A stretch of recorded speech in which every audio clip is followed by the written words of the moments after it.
وہ کون سا درخت ہے جو مسلمان کے مشابہ ہے؟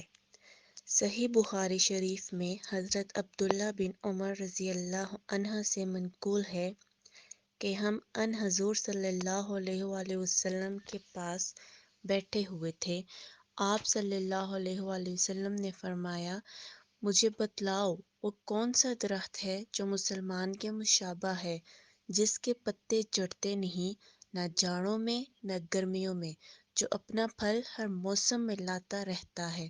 عبداللہ بن عمر رضی اللہ عنہ فرماتے ہیں کہ میرے دل میں آیا خیال کہ میں کہہ دوں کہ وہ درخت کھجور کا ہے، لیکن میں نے دیکھا کہ مجلس میں حضرت ابوبکر ہیں، حضرت عمر رضی اللہ عنہ ہیں اور وہ خاموش ہیں، تو میں بھی چپ رہا۔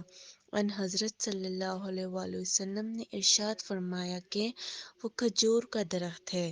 جب یہاں سے اٹھ کر چلے تو میں نے اپنے والد حضرت عمر رضی اللہ عنہ سے یہ ذکر کیا تو آپ رضی اللہ عنہ نے فرمایا، پیارے بیٹے، اگر تم یہ جواب دے دیتے تو مجھے تمام چیزوں کے مل جانے سے بھی زیادہ محبوب تھا۔